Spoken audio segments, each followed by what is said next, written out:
Hey, welcome back to Jack Sports TV. My name is Damian Baldwin, here to share with you all that's good in the racing world this week. Now, before I even get into last week's hell of a good race at the Glen, I really want to step back and give NASCAR credit for developing the new car. If you remember at Pocono, Elliott Sadler took a nasty, vicious hit on the infield of Pocono. So bad, in fact, it ripped the motor right out of his car. In all the years I've been covering racing, I've never, ever seen that. He walks away without a scratch, no bruises, just a little bit of lost breath, so to speak. And it was great to see him walk out of the infield care center 10 minutes later, perfectly fine. I hated the racing, I hated the car, but kudos to NASCAR for putting out into place. Any other car would have resulted in a tragic accident at that point. Now, going back to the Glen, what a great race.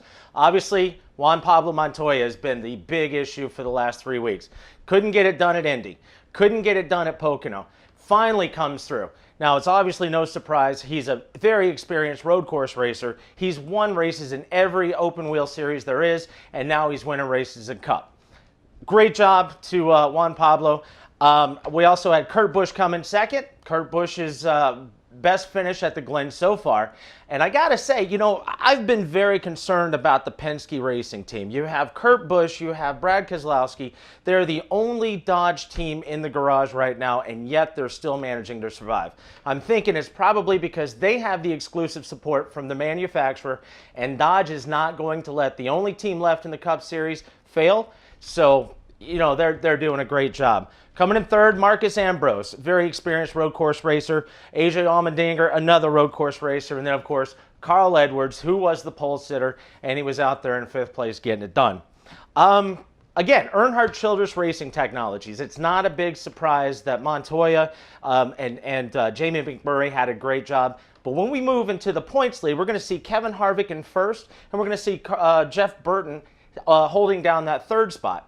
Again, no surprise. They've been consistent all season. They have great technology. And if you look at Kevin Harvick's 2 wins, we have him at Talladega, we have him at Daytona, where not only does horsepower count, but also experience. Got to have experience to make the right moves at the right times and put your car in the right places. And obviously, he's got both. Moving on, Jimmy Johnson. We saw a very rare mistake from him. They overcame a tire problem very early on in the race. They raced their way back into the top 10, doing a great job. A very rare driver mistake on Jimmy Johnson's part cost them the top 10 finish. I believe he wound up around 28th. Don't count them out, though. It's a 4-year consecutive championship team. They still have it. Other teams are catching up, but they still have it, and they're still going to be strong in the chase.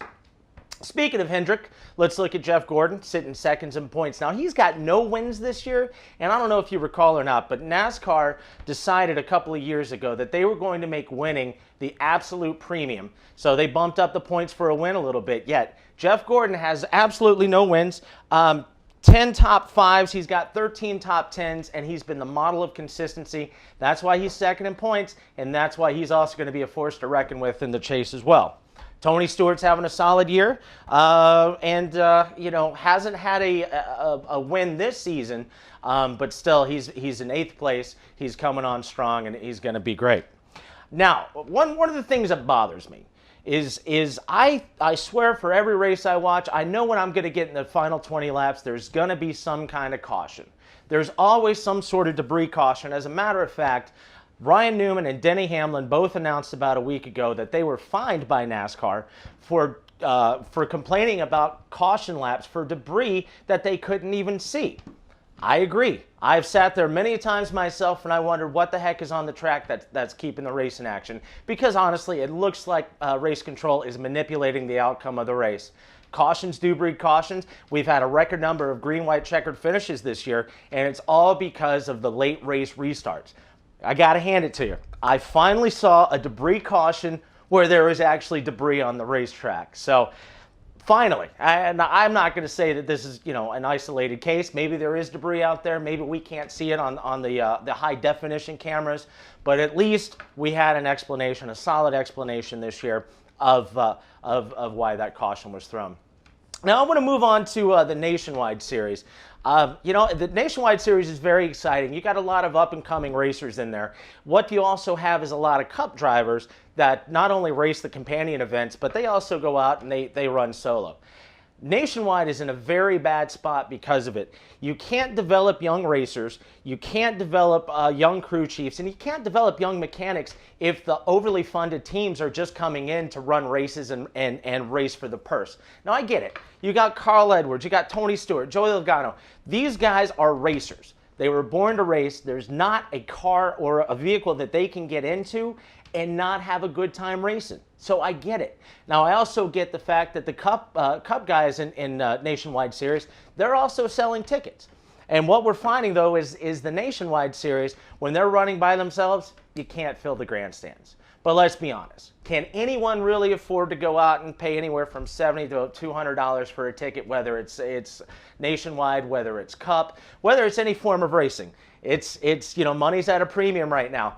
But the Nationwide Series cannot survive based on the model that they have going on now, simply because they can't fill the seats and all of the funded teams are taking away the purse money to help those developing drivers, crew chiefs, mechanics, and teams. So I don't know what the solution is. I don't know if it's about points racing within the series. I really don't know, but it's obviously a problem, and I'm worried that the competitiveness and really the viability of the series is going to die out because of it. So that's something to keep your eye on in the future. Now, speaking of other series, I want to talk about the Camping World Truck Series. Ladies and gentlemen, you're not going to get better racing than you do in that truck series. Coming up this weekend on Saturday, they are racing at Darlington, the famous Darlington. Tires are always an issue there. Tire wear racing, it's one of the oldest track, or is the oldest track still on the NASCAR circuit. And it's almost like a PGA Champions Tour. These are guys that have proven themselves in any kind of racing. And they are out there strictly for the thrill of racing, and you're not going to get a better show than you get watching the Camping World Truck Series. I highly recommend it. I have a great time watching it myself. Coming up next, we have Michigan. That's always a great racetrack for the Cup cars. Great thing about Michigan is it's wide, it's sweeping, and it's fast. There's multiple grooves, so drivers can find a way to search out and find the groove that's going to work best for their race car. So coming up, I'm sure you're going to see the veterans, the points leaders right now. It's not a coincidence that they're points leaders. So you're going to see Kevin Harvick, Jimmy Johnson, Jeff Gordon, Jeff Burton, Tony Stewart, all the veteran drivers that know how to get it done and they know how to work their race car. Tire wear is also an issue, and as I always like to talk about, getting out front in that clean air, that's going to keep other cars from passing you. And if you're out front, you got the clean air, you control the race. And that's all there is to it. Ladies and gentlemen, my name is Damian Baldwin for Jack Sports TV, and that's how they roll. Speaking of rolling, why don't you roll yourself up into Vegas Showgirls? Any sports or ticket stub from any sports event is going to get you in for free, and I guarantee you a great time every time.